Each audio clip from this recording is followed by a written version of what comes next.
आप देख रहे हैं एसपीएन 9 न्यूज और एक बार फिर से मैं अपना खास प्रोग्राम लेकर आपके सामने हाजिर हूं और बात करूंगी भोजपुरी स्टार, भोजपुरी इंडस्ट्री के जाने माने स्टार खेसारी लाल यादव को लेकर और साथ ही बात करूंगी दिल्ली में प्रदेश अध्यक्ष बीजेपी के जो प्रदेश अध्यक्ष है मनोज तिवारी, जिनका पूर्वांचल में एक दबदबा है, जो कि खुद को एक परफेक्ट कहते हैं बिहारी और जो कि दिल्ली से सांसद भी हैं और जो कहीं ना कहीं जो सांसद बने उसके पीछे जो वोट की ताकत थी वो पूर्वांचल और बिहारियों की थी। लेकिन यही मनोज तिवारी अभी हाल ही में आम आदमी पार्टी की तरफ से लॉन्च किए गए सिग्नेचर ब्रिज को लेकर बहुत हो हल्ला, बहुत तमाशा करते हुए नजर आए, जहां पे आपने देखा होगा बकायदा टीवी में भी किस तरह से ये लड़ाई झगड़े वहां पे कितना विवाद हो गया था, यहां तक कि इनको मारने के लिए वहां पे भीड़ आ गई थी, बहुत सा विवाद हुए।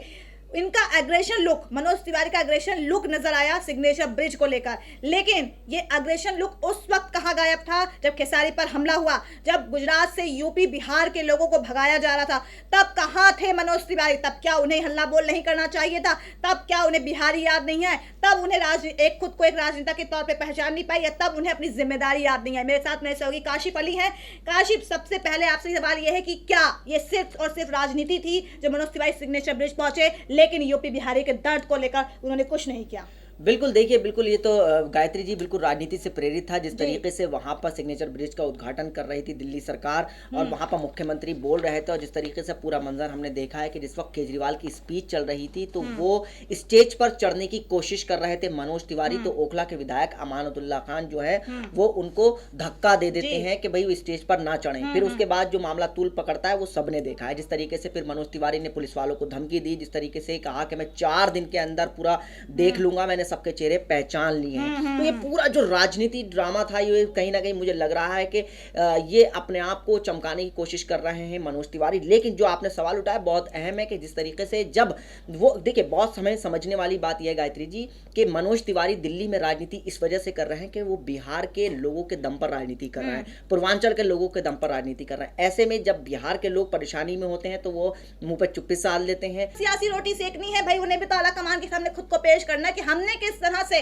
सत्ताधारी सरकार के खिलाफ हल्ला बोल किया, कैसे हमने जनता का दर्द समझा। ये वही मनोज तिवारी हैं जो धर्म के नाम पर और जाति के नाम पर तख्तियां लेकर निकल लाते हैं कि वो तो इस धर्म की थी, वो तो इस जाति की थी। भाई, किसी भी महिला की इज्जत होती है, उसका धर्म और जाति से कोई ताल्लुक नहीं होता है। ये पढ़े लिखे मनोज तिवारी हैं जो कि इस तरह के काम कर रहे हैं। यूपी बिहार के लोगों का दर्द शायद वही समझ सकते हैं, कहते हैं जिसको चोट लगती है दर्द उसी को होता है। मनोज तिवारी खुद को यहाँ पर तो बहुत हल्ला बोल करके नजर आए कि भाई मैं बहुत अच्छा राजनेता हूं, मैंने तो ये कर दिया, मैंने तो वो कर दिया।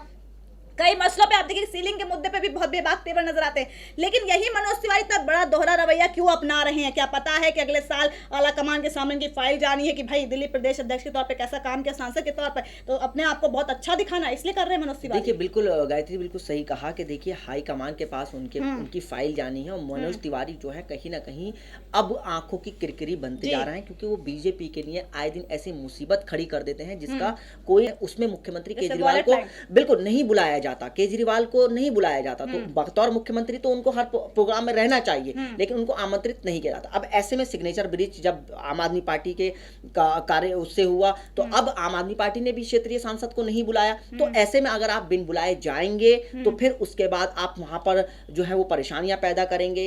वहां के हमने बहुत से वीडियोस देखे हैं कि वहां के उनके जो समर्थक हैं मनोज तिवारी के, वो होर्डिंग्स तोड़ रहे हैं, तोड़फोड़ कर रहे हैं, तो कहीं ना कहीं आपके साथ दिक्कतें पैदा होंगी कि आप जब गए। काशिफ अपनी रैपों को लेकर खुद को बतौर सांसद कह रहे कि मुझे बुलाया नहीं गया इसलिए पहुंच गया हल्ला बोल करने, लेकिन उन बिहारियों और पूर्वांचल के लोगों का दर्द समझ में जिनकी बतौर सांसद बने हैं, जिनके दम पर वो उस दिन वहां पे काफी खुद का एक डुगडुगी पीट रहे थे, मैं सांसद हूं, मुझे क्यों नहीं बुलाया गया, मुझे क्यों नहीं बुलाया गया। और वो ये नहीं सोचे मनोज तिवारी की सांसद बने किसके बलबूते, ये भूल गए, वो आधार भूल जाते हैं। अक्सर ये वक्त का तकाजा होता है कि हम जिनके बलबूते कुछ बनते हैं हम अक्सर उनको भूल जाते हैं, लेकिन जब हमारा बुरा समय आता है फिर से हमें वही लोग याद आते हैं। तो काश हमने वही अच्छे समय को अगर उनके लिए यूज कर लिया तो शायद वैसा मौका नहीं आता। क्या लगता है मनोज तिवारी जिस तरह से गतिविधियां अपना रहे हैं और जिस तरह से उनका रुख देखने को मिल रहा है, तो वो बीजेपी के लिए सिरदर्दी तो बनी रहे हैं, भले ही हो सकता है अगले साल उनके खिलाफ कुछ फैसला ले लिया जाए।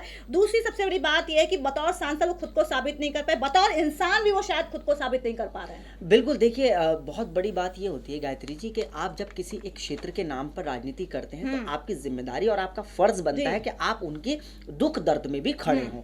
अब जिस तरीके से जब पूरा बिहार रो रहा था कि जब गुजरात कोई उगते सूरज को सलाम करता है, बिल्कुल। डूबते सूरज को कोई सलाम नहीं करता है। और मनोज तिवारी जिस तरह की कार्यशैली अपना रहे हैं, एक तो वो पहले से पहले भोजपुरी स्टार थे, फिर अचानक से वो अभिनेता से नेता बन गए, किसी को विश्वास भी नहीं था बिग बॉस में हिस्सा लेने के बाद इस तरह से चमक जाएंगे मनोज तिवारी। और इस तरह प्रदेश अध्यक्ष, बहुत कम समय में इन्होंने बहुत सफलता पा ली है मनोज तिवारी। शायद ये भी वजह हो सकती है कि उनके माथे पर जो है सफलता सर चढ़कर बोल रही हो। बिल्कुल सफलता ही कहीं, देखिए नशा होता है आदमी को। जब आप दिल्ली जैसे प्रदेश के जब अध्यक्ष बना दिए गए बीजेपी के, आपको जो है वो रातों रात जो है वो एक आपका नाम छा गया, तो कहीं ना कहीं आदमी को ये लगने लगता है कि भाई मैं अब जो हूँ पूरा एक बड़ा राजनीतिक कार बन गया हूँ। लेकिन राजनीति का एक उसूल रहा है कि जब लाल कृष्ण आडवाणी जैसे बड़े सरीखे नेता जो है खामोश हो सकते हैं, तो मनोज तिवारी जो है वो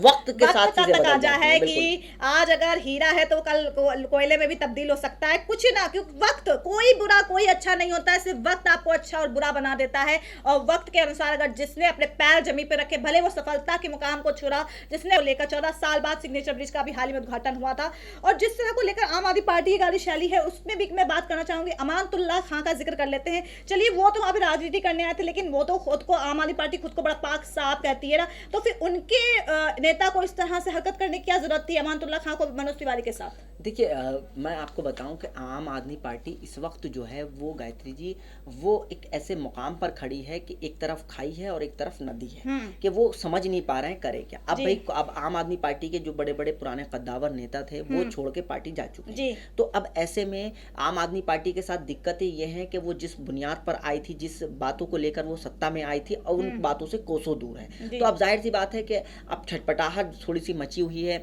अब फायर ब्रांड नेता के तौर पर अमानतुल्लाह जाने जाते हैं, वही हैं जो थोड़ा बहुत बोल देते हैं, लड़ लेते हैं। तो कहीं ना कहीं केजरीवाल ने भी उन्हें आगे ही कर रखा है कि भाई मेरी तो अंदर हिम्मत नहीं है कि मैं लड़ूं, तुम ही आगे रहो। इसीलिए मैंने देखा है फायर ब्रांड नेता होता है। तो आप देखिए योगी उधर देखिए वैसे वो मुखिया भी है, तो फार्मर नेता भी है। तो अमानतुल्लाह खान को मुझे लगता है इसी काम के लिए छोड़ रखा है केजरीवाल ने कि भाई तुम लड़ते रहो, धक्के देते रहो, बाकी बचाव के लिए तो हम हैं, बाकी हम हैं। राजनीति जब तक चल रही है, दिल्ली की जनता तय कर लेगी, आगे दिल्ली की जनता तय कर लेगी। काशिफ, अंत में एक सवाल ये है कि खेसारी पे जब हमला हुआ बिहार के वैशाली जिले में, उसके बाद वो बकायदा यूट्यूब, अब माफी चाहूंगी, फेसबुक पे लाइव आए, दर्द भी साझा किया, उसके बाद फिर से उन्होंने एक वीडियो पोस्ट किया और जनता का शुक्रिया किया और कहा कि अगर जनता उन्हें जिस रूप में देखना पसंद करेगी उस रूप में वो चाहेंगे।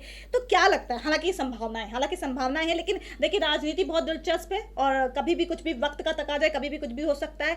खेसारी दिल्ली भी आते रहते हैं, बिहारियों के पूर्वांचल के लोगों के बीच उनकी एक बहुत अच्छी पकड़ है। तो क्या लगता है मनोज तिवारी को रिप्लेस कर सकते हैं खेसारी?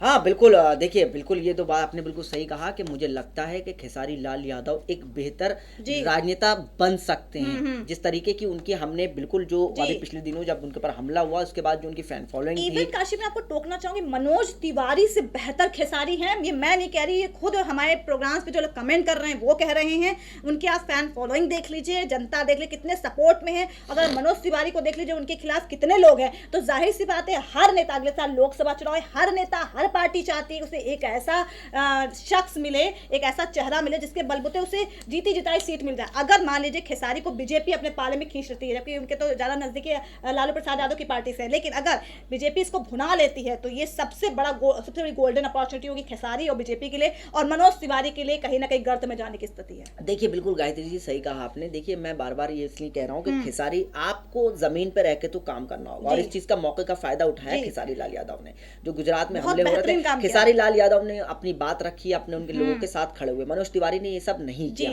तो जब खेसारी लाल पर हमला हुआ तो वही लोग, बिहार के लोग उनके साथ खड़े हो गए। और मनोज तिवारी जो है वो बहुत बड़े जो है वो हम कह सकते हैं कि मौका परस्त इंसान है।